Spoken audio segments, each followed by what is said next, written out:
MMO players sick and tired. Been covering the MMORPG genre on YouTube for the past 10 years.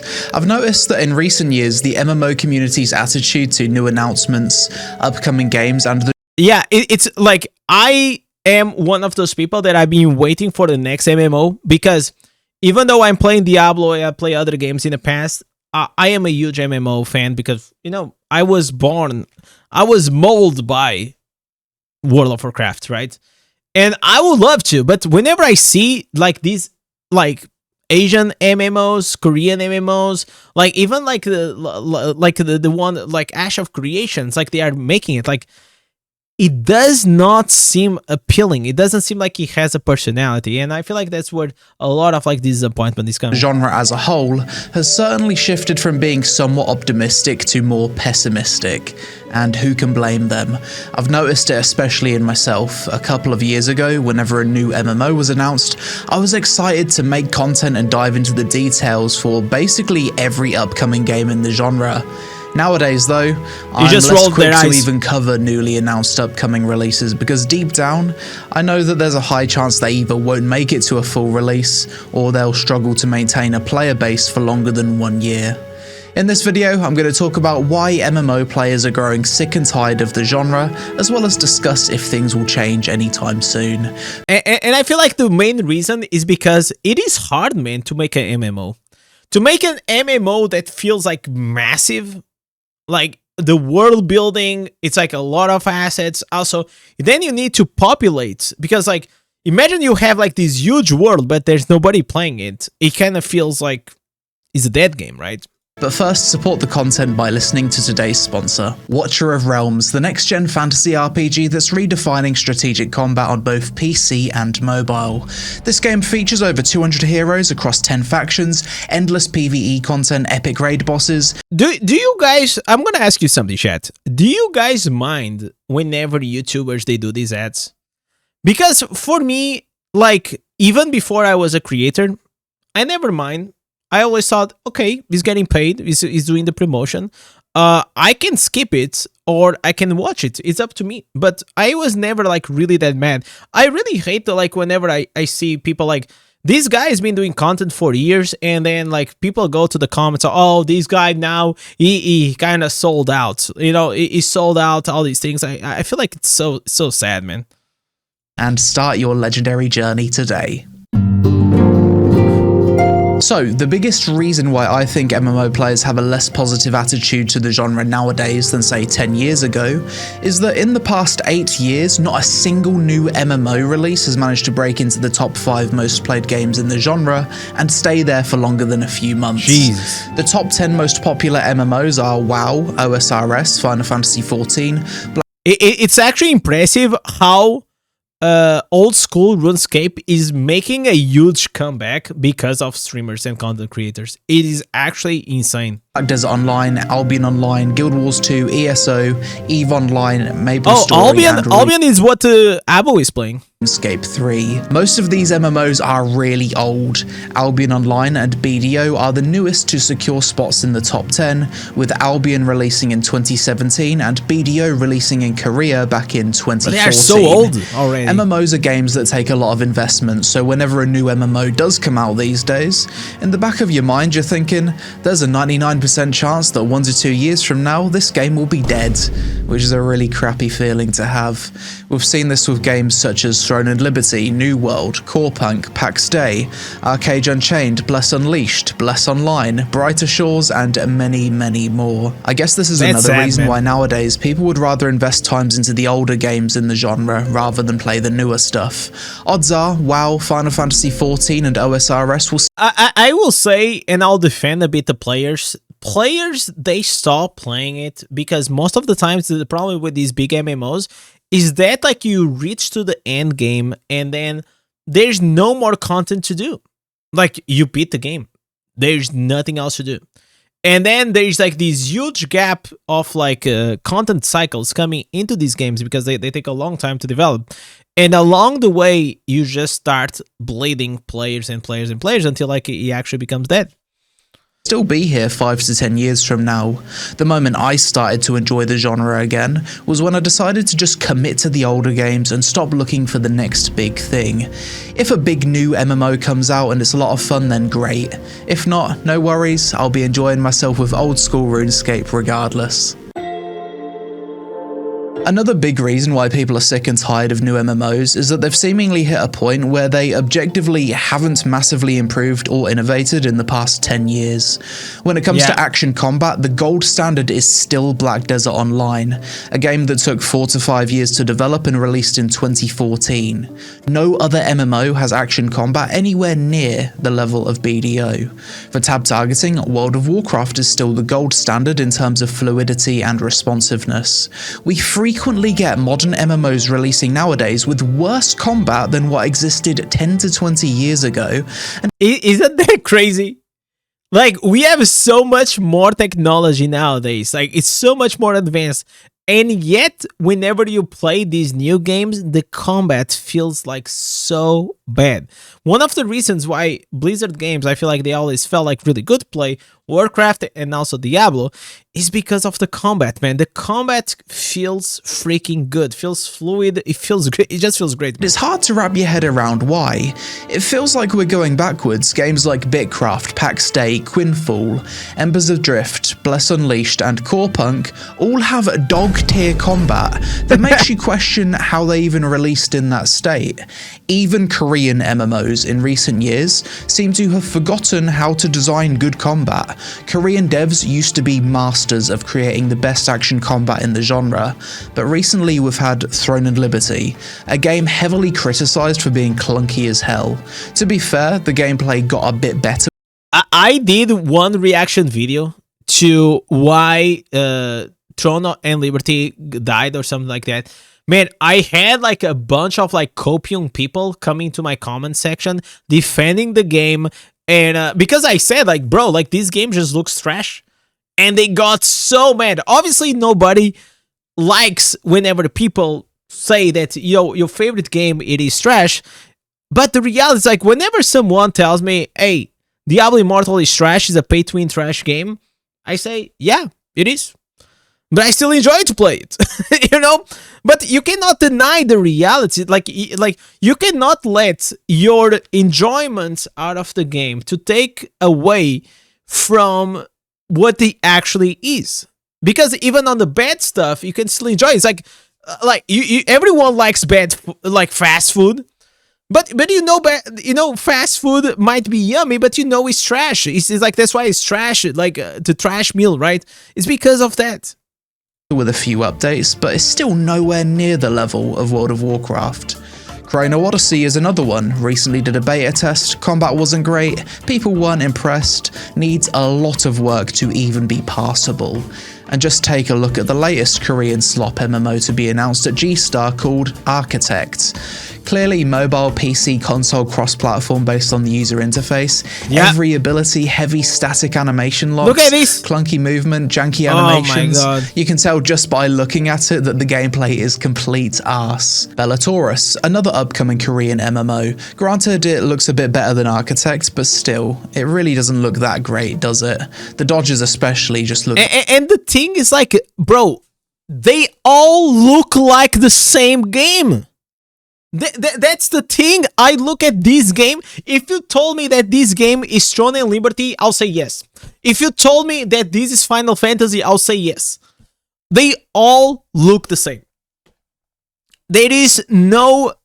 Bro, there's like, one of the things I like about WoW, I like about like League of Legends, I even like about like Dota 2 and other games, or even like Minecraft, is that because you look at the game and the game is so distinct from anything else that just from a glance on the screen, you know what game it is, because it has some uniqueness. Most of these games, they just look like copies of each other, and that's atrocious. This is what I mean about upcoming MMOs seemingly not progressing or straight up going backwards compared to what was releasing a decade ago. As someone who reviews MMOs, it feels like during my pros and cons sections, it's very rare that I'll list gameplay and combat as a pro for modern MMO releases. I think Ashes of Creation is probably the only recent exception here, as that does feel like an evolution to the combat in Guild Wars 2. If you look at other gaming genres, Souls-likes, survival, turn-based RPGs, anime gacha games, ARPGs, and FPS, these I will say like the biggest bump that existed was in gacha games. Like Genshin Impact was such a revolutionary game that came. Like literally, you have to understand that there's an era before and after Genshin Impact on the mobile. And if today you are playing Diablo Immortal on the mobile phone, or it's because of Genshin Impact. Because Genshin Impact really showed everyone else first that you can make a fuck ton of money with it, but mainly that you can actually put a flawless game with really nice combat on an iPhone or on a Samsung. It doesn't fucking matter. And you also can play it on a PC. And that was the perfect recipe to make millions. These genres have seen huge innovations and improvements over the past decade in ways that the MMO genre has not. The difference between games released 10 years ago for these genres compared to now is night and day. Across the board, you've got better graphics, smoother gameplay, more spectacle, new types of content, new progression systems, better animations, and new innovative systems. Bro, like Expedition 33 looks so sick. Bro, it's the only game that I've seen in the past months that it looks so good. I feel like to play it. Games in each of these respective genres has fluctuated much more than the top 10 games in the MMO genre. I actually think there's multiple reasons why the MMO genre hasn't really progressed as much as other gaming genres though. Just to name a few, you've got the rise of mobile gaming in the mid-2010s. I think this set the MMO genre back heavily.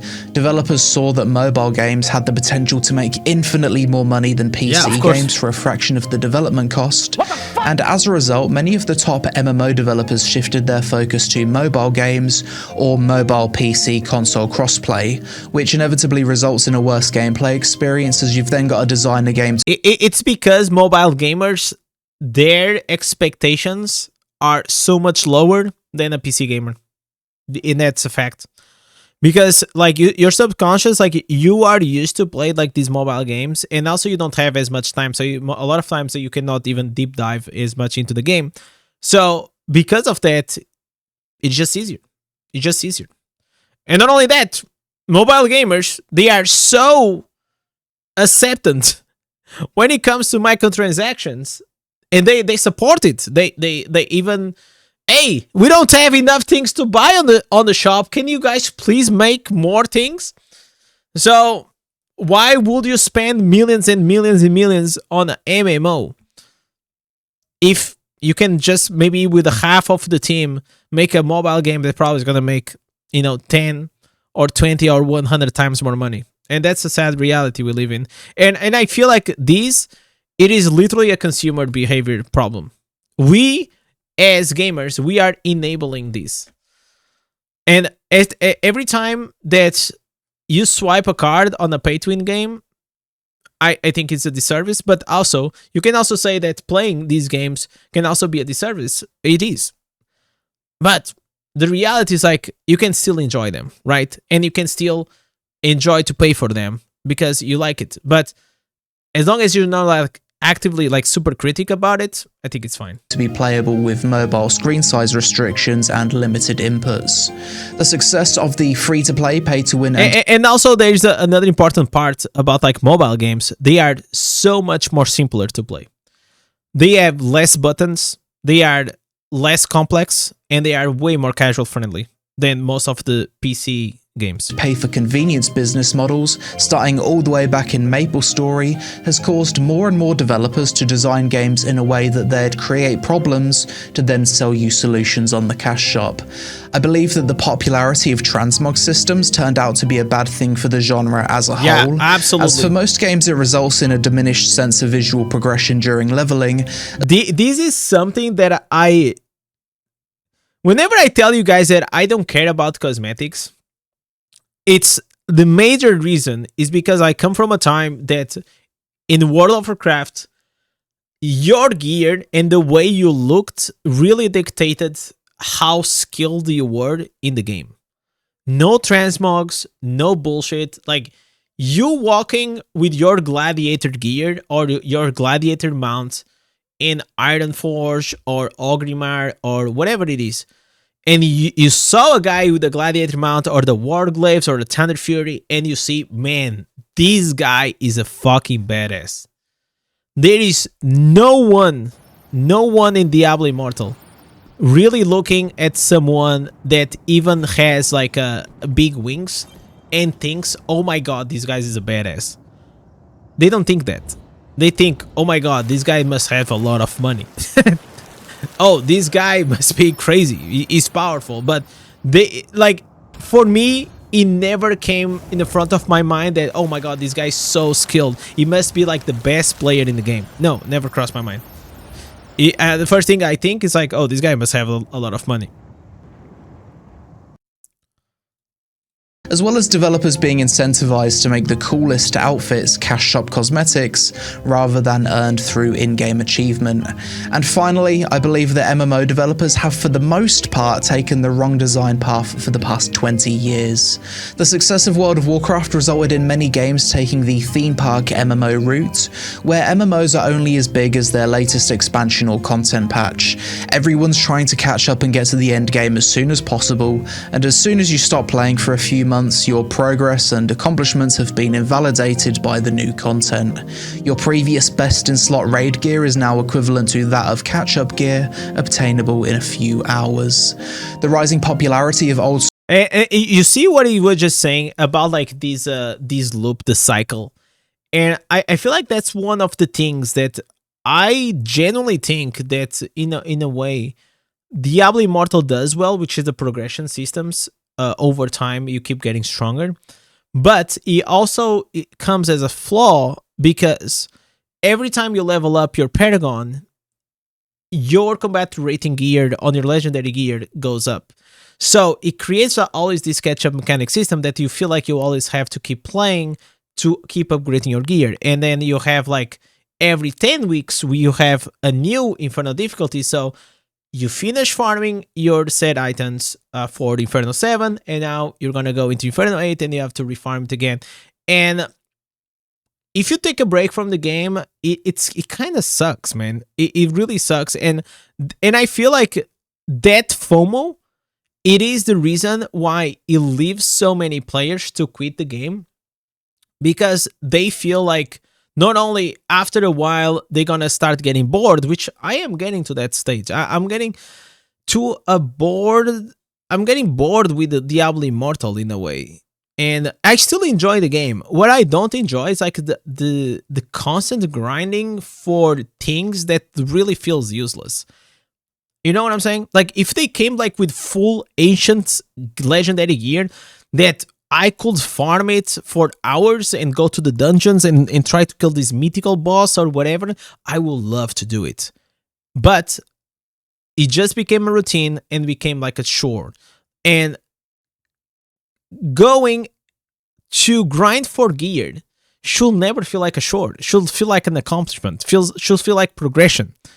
And I think they are removing that from Diablo Immortal. School RuneScape in the past few years has shown me that the design path MMO devs should have taken was that of the curated sandbox. Timeless design where new content only adds to the world and doesn't invalidate the previous content. In all fairness, despite everything I've said in this video, making MMOs is clearly game development on extreme hard mode. Yeah, it's pretty hard. These games take years to make, they cost the most to develop, and you're competing with older games that not only have 10 to 15 years of live content development over you, but they've also got heavily invested player bases that aren't going to be so quick to jump ship to another game due to years of time investment. Huge MMOs from big studios often get cancelled. To name a few, we've recently had the Untitled ZeniMax Online MMO get cancelled, Hytale was cancelled even with the support of publisher Riot Games, EverQuest Next, the Marvel MMO, the Riot MMO had to restart development, Blizzard's Project Titan was initially an MMO before being And he was saying that now the player base you know, they are fighting with a player base that is so dedicated to these old MMOs. And it's the same way whenever it comes like to these mobile games. The reason why they try to make you spend money as soon as you land in the game is because whenever you have the ice break and you stop spending money in the game, the likelihood of you staying on that game, the longevity of you keep playing the game is going to be way higher just because you made a financial transaction.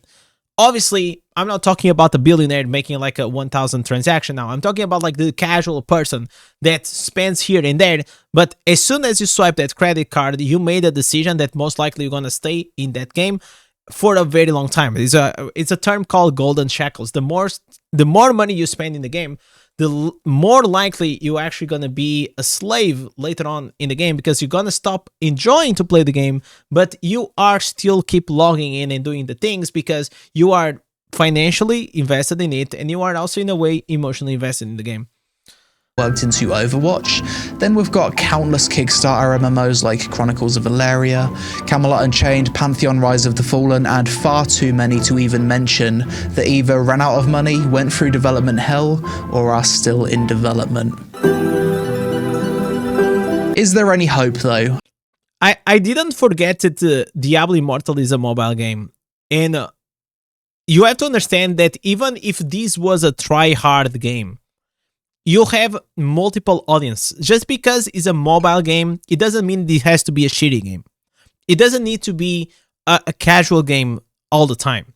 So if you see the most popular games, especially in the mobile, if we're talking about like this RPG genre, they have these multiple tiers that they are, for example, on Star Rail or even Genshin Impact, because those are like very good examples that I know. If you are the hardcore in it, you can actually spend hours farming for it, and that was actually a good feeling. But also you can play casually, or you can play as a free-to-play, and you can still enjoy the game. So whenever you have like, you're always gonna have like tryhards, casuals, and people that just log in for like 30 minutes. You just have to create a game that obviously you're gonna mainly focus on your 90%, which is like the casual gamers, but you cannot forget like the other extremes, because otherwise you're not gonna have a game. Because the tryhards, like the 10% of the players that tryhards, usually they are the most vocal and the ones that really probably will carry a lot of like the in-game decisions, because they play the game so much that they understand the game better than the other 90%. Are we ever likely to see MMOs become as popular as they were in the early to late 2000s? Honestly, I don't know. I'd always hoped that with technology improving, developers could potentially use AI to assist them with coding so that MMOs could be developed in a quicker time frame, but I'm not too sure if that's the case because I'm not a developer. At this point, I'm aware that most of you watching this video are probably in your late 20s to early 40s.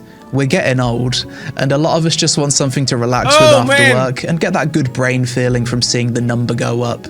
You can still do that with the old MMOs, OSRS. We're getting old, boys. We're getting old. That's true. That's a fact.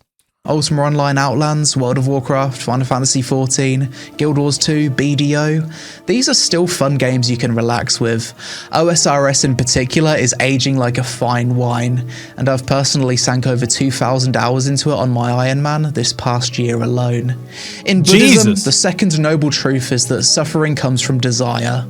Gratitude is also one of the keys to happiness. So instead of constantly looking for the next big thing, perhaps it's best to accept what we have now and try to enjoy it for what it is. But that's it for this video. And that's why, boys, I may go try Diablo 2 Resurrect, because I never played the old game, the OG that everyone praises, and that probably is going to happen. To be honest, I just wanted an excuse to rant and ramble about the state of the genre after playing a few of these newer MMOs that seem worse than stuff releasing in the early 2010s. If you made it to the end, I appreciate you for putting up with me today, and also let me know in the comments below if you've had the same feeling of confusion about how some of these newer MMOs are failing so hard. Social media on screen, help us out with a like for the algorithm if you enjoyed the vid. Of course, man, I'm gonna always leave a like to my boy LazyPeon. Go there and also leave a like, chat.